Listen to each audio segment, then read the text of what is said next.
Boa noite a todos vocês que estão conectados conosco aqui com o canal Educação. Sou o professor Técio Câmara. Você já conhece.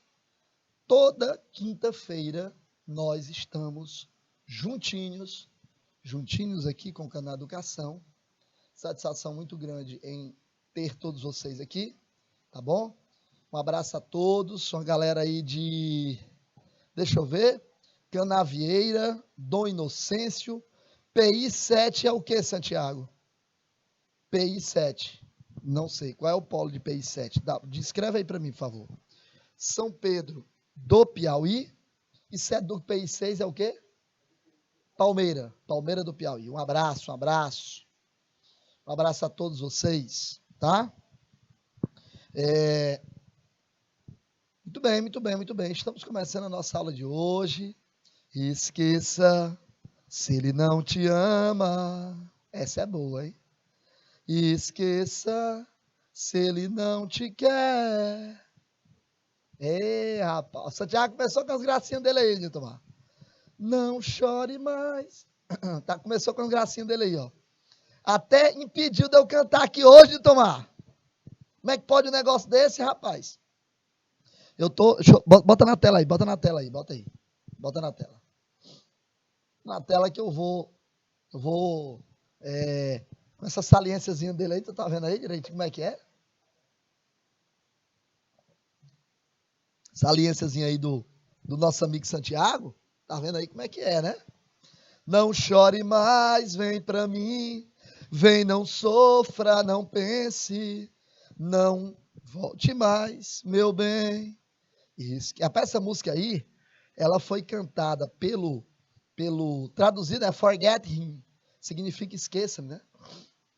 Ela foi feita a versão dela com o Fábio Júnior, né? E também com o José Augusto, né? A música é bonita, pai. A voz de todos os dois é linda demais. Já começou muito bem, professor Carinha aí. A música é bonita, né, Carinha? Realmente é muito bonita. Mas vamos lá, galera, vamos para nossa... Hoje eu tô quase afônico. Então vamos lá. Vamos começar a nossa aula de hoje, né, falando sobre poluição e sobre contaminação. Tá certo? Então, esse conteúdo é um conteúdo extremamente interessante. Você vai perguntar, professor, mas esse conteúdo aí é importante por quê, galera? Na verdade, pessoal, quando a gente fala sobre o assunto de questões ambientais, a gente precisa conhecer, né? Precisa conhecer muito sobre o conteúdo, porque ele é cobrado, absurdamente cobrado, na aula de biologia, na prova de biologia, desculpa. Na hora do Enem. Então, não tem como você ir para a prova do Enem, vamos dizer assim, né? E dizer, olha, eu não estudei esse conteúdo. Relacionar as causas e consequências dos diferentes tipos de poluição e contaminação com o meio ambiente e a saúde da comunidade. Identificar os principais riscos e problemas de saúde causados pelas ações do dia a dia e suas consequências. Então, nós temos aí, né, conteúdos cujos objetivos estão relacionados aqui, ó, parte de poluição e contaminação, diretamente com o nosso querido meio ambiente. De modo que é impossível você começar uma prova de biologia do Enem sem ter estudado esse conteúdo, porque não dá, cara, né? Não dá para você fazer uma prova de Enem e dizer, olha, eu fui para a prova, mas não estudei isso daí. Não tem como. Porque, meu irmão, a prova de Enem, ela ela cobra isso aqui logo no início, sabe? É absolutamente imprescindível que você conheça esse conteúdo, tá? Professor, então, vamos lá. E o que é cobrado exatamente sobre isso, tá? O que é cobrado exatamente sobre isso? Galera, aqui nós temos um ponto importante que se trata sobre para começar a história, né? O conceito de, vamos dizer, de saúde, qualquer coisa do tipo, né? Então, se você observar, você vai ver o seguinte: a gente tem uma mania de achar que saúde é a ausência de doenças. E antigamente, o conceito era esse mesmo. O que é saúde? A ausência de doença. Então, se eu não estou doente, é porque eu estou com saúde. Faz sentido para você? Faz. Mas não é bem assim somente. Não é bem assim. Não é? A Organização Mundial da Saúde, ela define como saúde não somente a ausência de doenças, não somente a ausência de afecções, de enfermidades, mas também um estado de completo bem-estar físico, mental, social.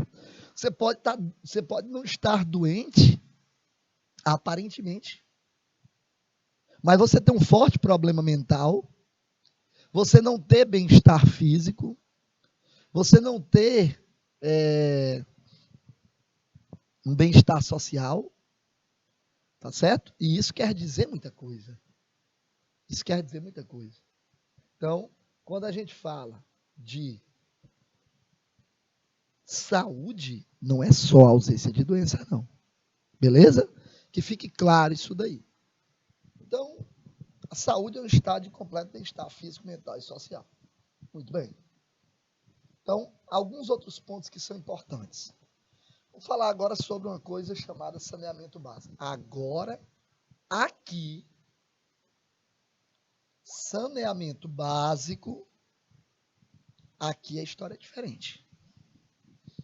Aqui a coisa é diferente. Por quê? Vamos lá.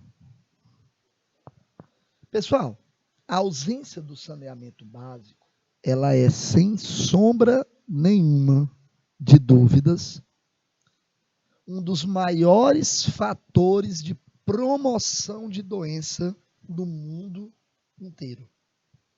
Um dos maiores fatores de promoção de doença no mundo inteiro. Então, se você imagina que saneamento básico é algo assim não tão relevante, se enganou redondamente. O saneamento básico, pessoal, pra vocês terem uma ideia aí, o saneamento básico ele é extremamente importante,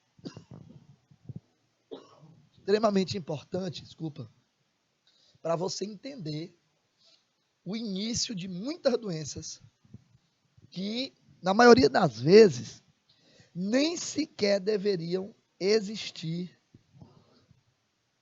no sistema de saúde. Vou pegar um dado aqui para vocês entenderem. Olha esse gráfico aqui que está na tela para você. Olha esse gráfico.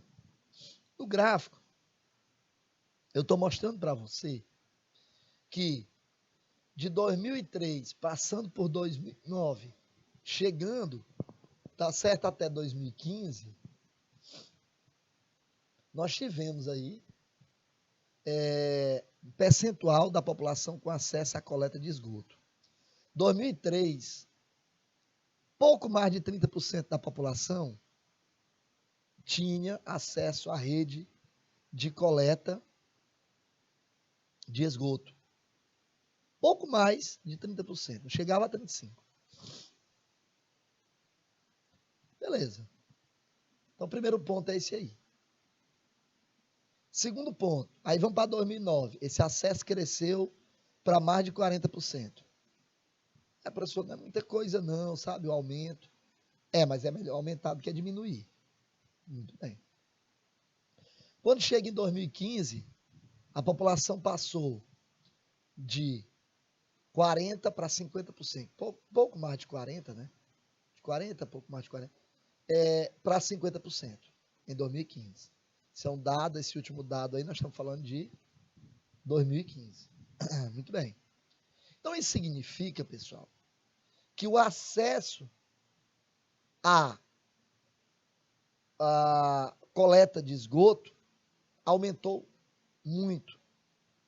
Professor, e o que isso tem a ver com doença? O que saneamento básico tem a ver com doença? Tudo, né? Tem tudo a ver. Sabe por quê? Porque o saneamento básico é um conjunto de medidas que visa a proteção do ambiente e a promoção da saúde. Isso significa que onde tem saneamento básico, tem saúde. Concorda comigo? Onde tem saneamento básico, tem saúde.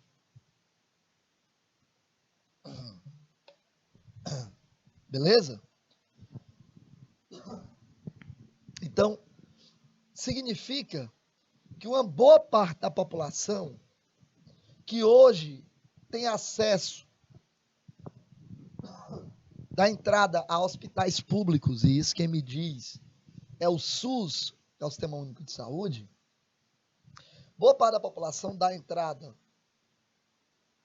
no SUS por doenças que nem sequer eles deveriam ter. Só para você entender aí o drama da coisa. Nem sequer eles deveriam ter essas doenças. Então, significa que se nós estivéssemos falando de um país mais desenvolvido, cujo saneamento básico beirasse aos 80%, 90%, o acesso da rede pública à rede pública de pessoas com essas doenças básicas cairia substancialmente. Quer dizer, todos aqueles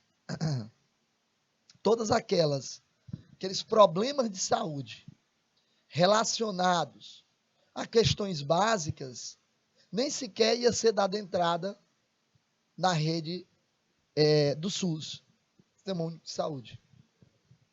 Essas pessoas, por terem saneamento básico, sequer iriam adoecer dessas doenças aí que poderiam ser evitadas. Quer dizer, fica aí pessoas ocupando leito de hospital, inchando o Sistema Único de Saúde,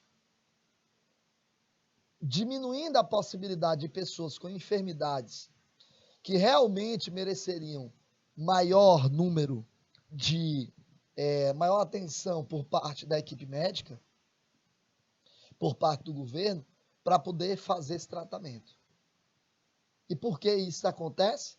Porque o saneamento básico está lá embaixo. Beleza? Muito bem. Então tá aí. Taxa de mortalidade na infância. Gente, quando a gente fala de taxa de mortalidade na infância, é um negócio impressionante.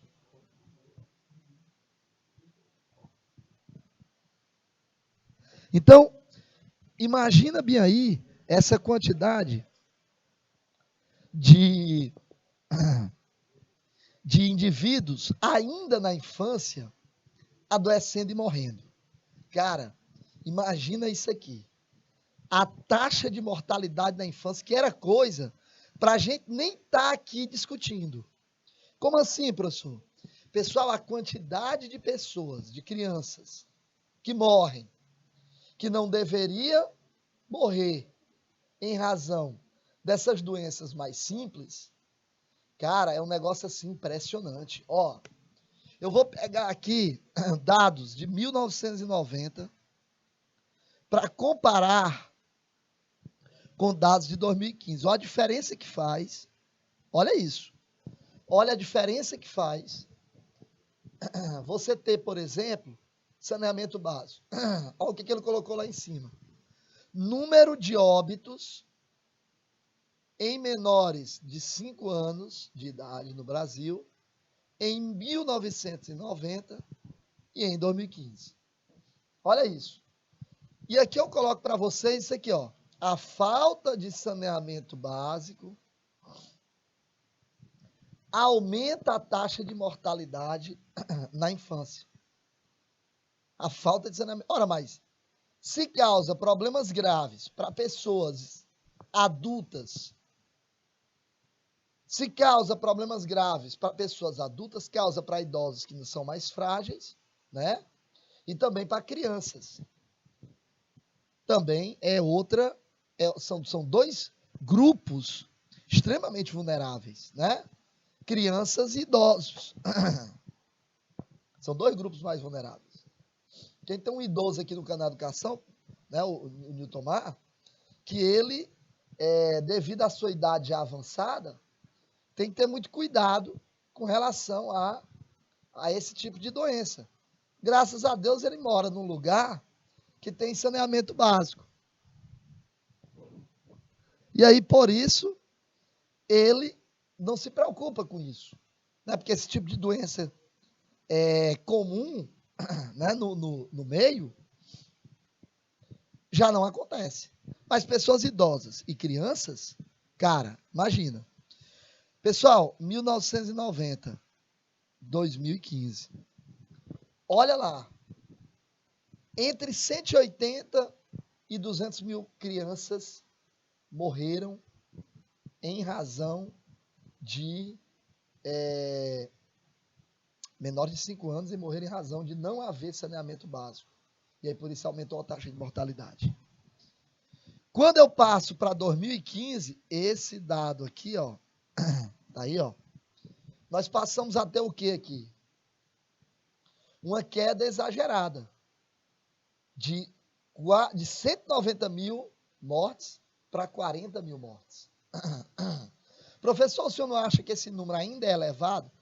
Não, ele é elevadíssimo. O outro, em 1990, é que ninguém nem sequer dava para mensurar. Esse de 2015, apesar de ser infinitamente menor, né, quase 5 vezes menor, né, você tem aí uma melhora, apesar de mostrar, olha, ele melhorou muito e tal. Sim, melhorou muito, mas ainda está muito alto. Então, isso é para você entender como o saneamento básico faz toda a diferença quando ele está presente, né? Só para você entender aí. Saneamento básico está presente? Está. Cara, pois faz toda a diferença. Toda. Beleza? Muito bem. Deixa eu perguntar uma outra coisa a vocês. Vocês têm conhecimento sobre as doenças? De verdade, galera? Sim ou não? Eu estou perguntando. Eu vou dizer para você porque que eu estou perguntando. Porque o conhecimento sobre as doenças de um modo geral, ele só começou a acontecer a partir, lá no século XVII, de 1680, quando Anthony van Leeuwenhoek começou a utilizar lentes de aumento e percebeu, né, inspecionando fibras de tecidos, ele percebeu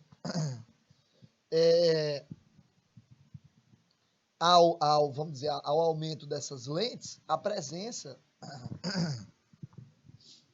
que existiam seres que não eram visíveis a olho nu. Não eram visíveis a olho nu. E aí ele começou a verificar. Beleza? Começou a verificar. Disse, não, peraí, calma. Como é que eu faço? Não sabia que existia todo esse mundo de micro-organismos. Eu não sabia que existia isso, sinceramente. E aí ele começou a verificar que era possível, sim, né? Bom, se existem esses que eu estou vendo, e eu estou vendo isso com o microscópio, com lentes de aumento, imagine com algo que consiga aumentar ainda mais.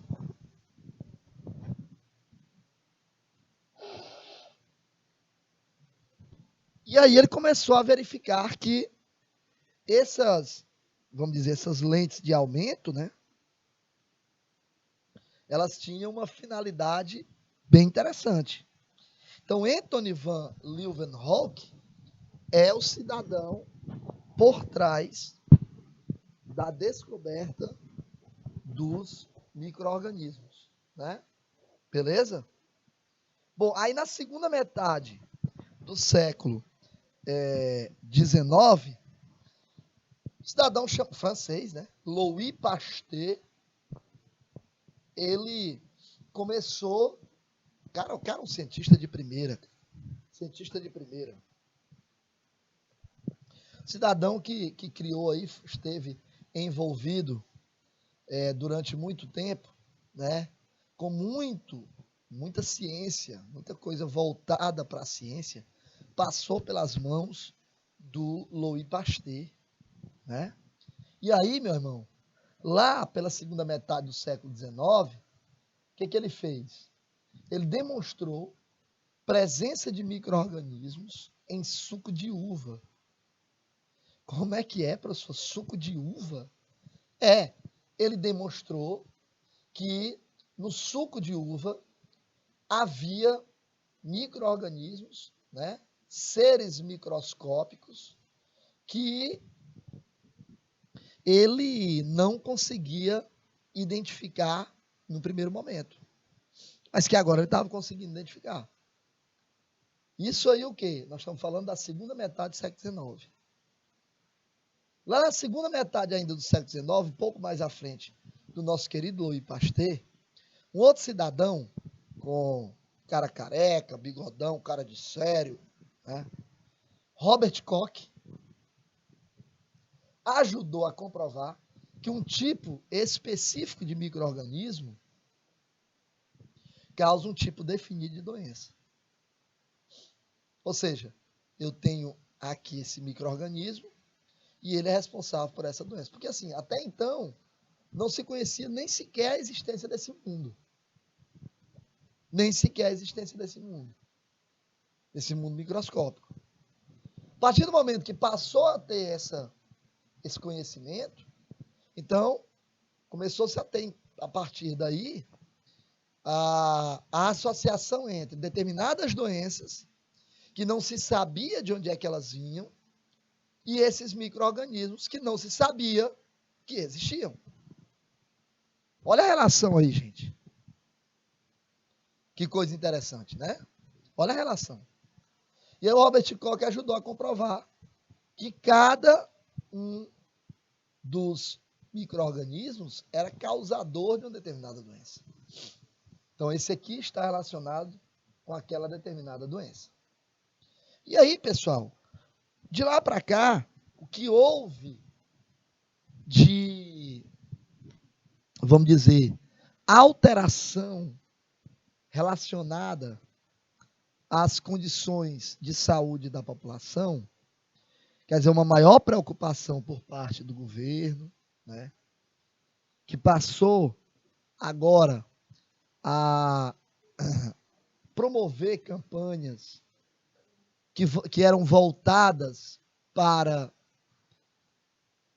a imunização do povo, para tratar determinadas doenças e principalmente para evitar que essas doenças acontecessem. Isso aí, nós estamos falando já de condições de saúde pública da população. Professor, mas e o que é que foi feito? Campanha de vacinação contra a gripe, está ali um cartazinho, o Zé Gotinha, né? Zé Gotinha. Então, hoje, campanha de vacinação contra a gripe, aqui no Brasil ficou bem conhecido, né? Mutirão contra a dengue, olha lá em cima, do lado direito, mutirão contra a dengue, ó, né? Concentração no Campinho, a partir das 14 horas. E aí dá-lhe informação, campanha, informação, para que o povo começasse a perceber a importância não somente de procurar o hospital ou o serviço de saúde quando está doente, mas mais do que isso, mais do que isso, que a galera começasse a perceber o seguinte, cara, eu preciso não somente procurar o hospital quando eu estiver doente, mas principalmente, é o mais importante, evitar o adoecimento. Como eu evito o adoecimento? O adoecimento é evitado a partir do momento em que eu trabalho essa questão da prevenção. Seja através de, sei lá, uma campanha de vacinação, ou de como se alimentar, comer, por exemplo, frutas, mas que essas frutas estejam bem lavadas, tenham uma determinada origem, ou seja, todo e qualquer tipo de informação, né, que leve ao conhecimento acerca do que fazer, né, resolveria, portanto, o problema. Tratamento de água, de esgoto, manutenção dos bancos de sangue, daria, portanto, para resolver os problemas. Tranquilo, galera? Bom, para você ter uma ideia da precariedade de todo o serviço de saúde da população que se tinha no passado, e aí eu estou voltando muito para o período da Idade Média. Período da Idade Média, olha aí, nós estamos aqui nos dias de hoje, né, 2022, e eu estou querendo voltar aqui lá para a Idade Média. Professor, por que o senhor está querendo voltar lá para a Idade Média?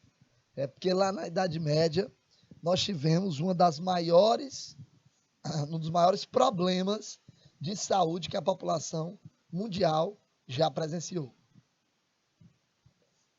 A famigerada peste negra. Famigerada peste negra. Professor, mas me tira uma dúvida. A peste negra, ela foi tão ruim assim? Gente, ela foi péssima. Só para você ter uma ideia do quão devastadora essa peste negra foi. Quão devastadora essa peste negra foi? Só para você ter uma ideia. Ela matou cerca de 1/3 da população da Europa. Você imagina, 1/3 de toda a população da Europa. Imagina aí. 1/3. Muita coisa. É muita... Gente, nós estamos falando de muita coisa. Nós estamos falando aí da Idade Média, né? Levou à morte quase 1/3 da população da Europa durante um período da Idade Média. Aqui, ó. Aqui, ó. 1/3 da população da Europa durante um determinado período da Idade Média. A peste negra até então não se sabia exatamente, logo no começo, como é que ela era causada. Então, depois de descoberta, ficou sabendo que ela era causada por uma bactéria chamada Yersinia pestis. A Yersinia pestis é uma bactéria transmitida pela picada da pulga. Então, olha aí o tamanho da confusão, cara. Olha aí o tamanho da confusão. Os ratos são reservatórios, porque transportam essas pulgas. E aí, quanto mais ratos, né, maior a possibilidade de haver problemas. Quanto mais ratos, maior a possibilidade de haver problemas. Porque quanto mais rato, mais pulga, quanto mais pulga, mais bactéria. Beleza? Mais bactéria, cara. E aí, transportando essas pulgas, né? Você tem a possibilidade dessas pulgas, vamos dizer, picar o indivíduo e transmitir a bactéria, a Yersinia pestis. Causa febre, delírio, hemorragias múltiplas, manchas escuras na pele, vem daí o nome peste negra, e também causa a presença de bubões. Bubões. Professor, o que é isso, bubões? Bubões são bolhas na pele que muitas vezes estouram. Muitas vezes estouram. A peste negra também foi conhecida como peste bubônica. Muitas vezes eu já vi pessoas brincando com esse nome. Possa até parecer engraçado, mas na verdade, a pessoa nem sabe o que significa, né? Nem sabe exatamente o que significa. Gente, olha lá. Dezembro de 1347, começou tudo. É esse que está em amarelo. Aí, junho de 1348, já passou para uma maior parte aí da França, da Itália, um bom pedaço da Espanha também. Aí, em dezembro de 1348, já passou a pegar a Suíça, a Austrália, a Áustria, a Hungria, né, a Eslovênia. Aí foi para junho de 1349. 1349. Aí já pegou a Alemanha, Reino Unido, na outra parte do Reino Unido que não tinha sido pega ainda. O negócio é sério. Um pedacinho da Irlanda, mais a leste, né, da Irlanda. Dezembro de 1349, quer dizer, 2 anos depois do início, nós tivemos aí já áreas finalizando aí a Alemanha, o Reino Unido por completo, a Irlanda por completo. Rapaz, foi muita coisa, gente. De modo que no final de tudo aí, já em dezembro de 1350, 48, 49, 50, 3 anos se passaram, né? 3 anos se passaram. Aí nós estamos em 1350 e olha aí o tamanho da confusão feita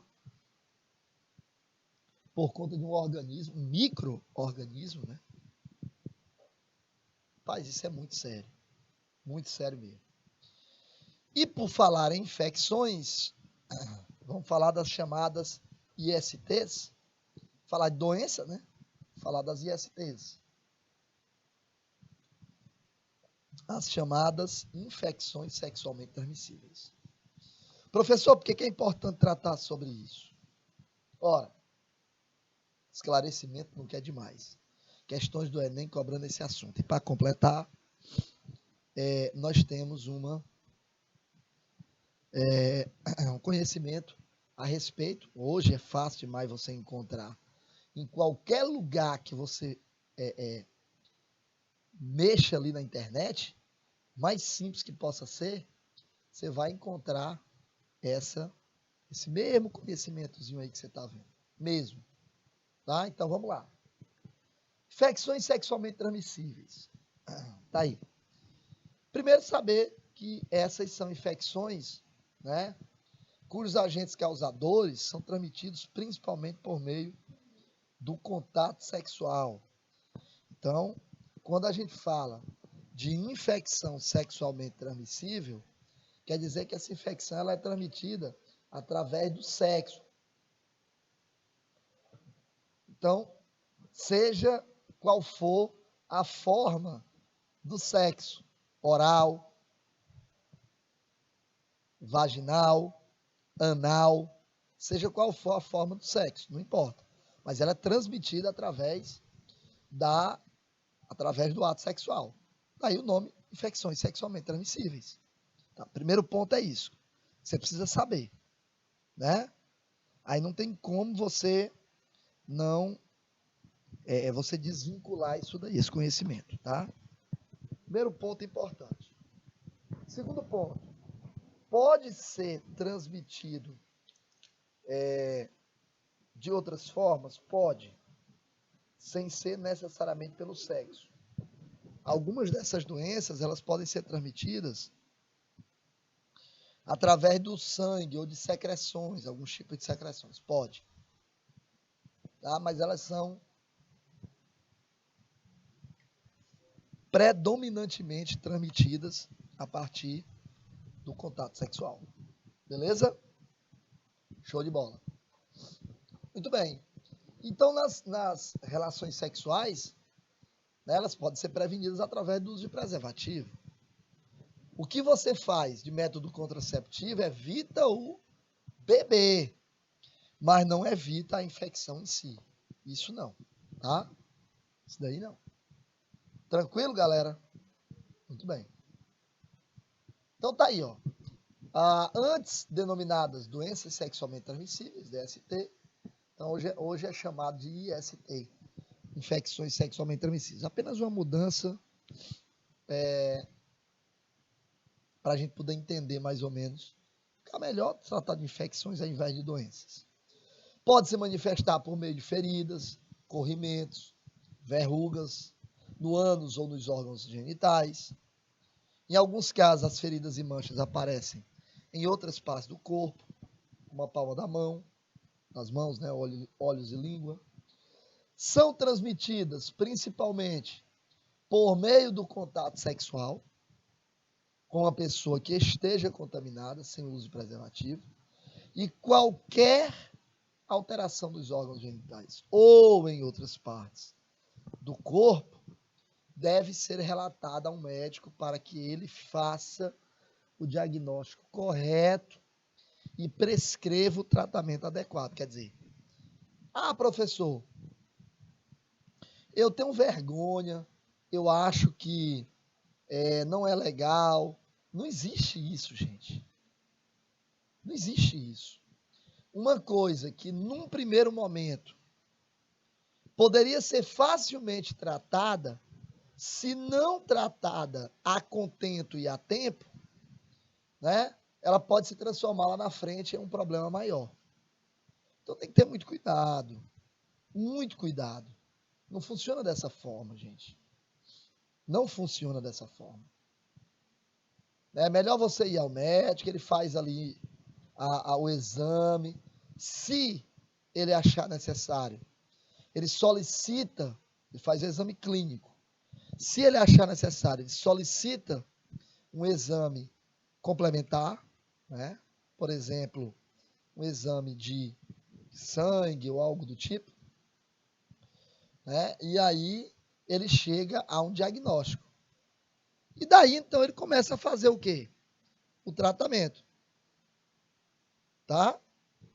Então, se você observar direito